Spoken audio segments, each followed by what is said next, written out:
family album. And this is the picture of our only son, who died on the afternoon of his 5th birthday. Cold as knives, the old woman's words streaked the air of the corridor.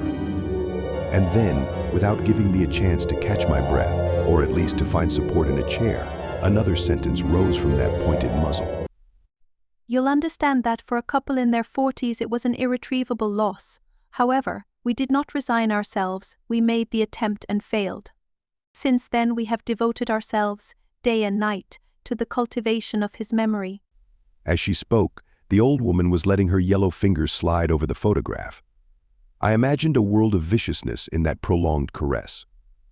I searched and found no traces of bitterness on the surface of his pale, almost transparent face. Confused, I peeked at the edge of his little gray eyes, and I could only see my double face floating in a well of dirty water.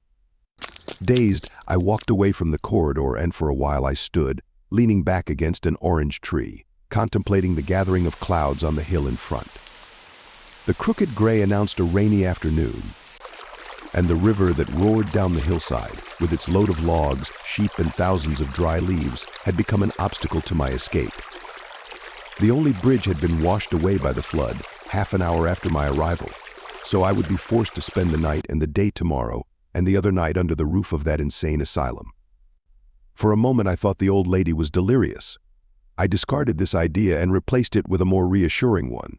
Not wanting to admit the progress of her blindness, the old woman acted naturally, which is why she could confuse the close-up of a sheepdog with the profile of her only son, who died on the afternoon of his 5th birthday. The rain intensified, and like a caged beast I walked through corridors, rooms and chambers, and I could see, hanging on the walls, adorning a shelf or the corner of a table.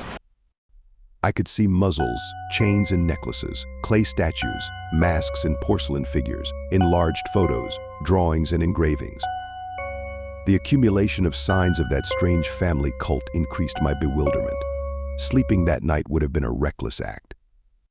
I had a feeling that when I closed my eyes, an avalanche of sheepdogs would enter through the window. With teeth and bites, they would destroy the most beloved images of my dream. With the sharpness of thought produced by the blank nights, I gave myself the task of looking for a satisfactory explanation to the dog's issue. Before dawn, my conjectures had been channeled into 2 possibilities. First, the couple, faced with the impossibility of having children, decided to adopt the sheepdog. Second, the woman actually gave birth to the dog.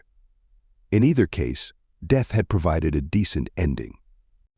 I got up very early, hungry and fatigued, willing not to let myself be won over by madness. Wait, don't go. There is a third possibility. I glimpsed it at the end of breakfast, when we all started barking. The end. Check out my previous videos.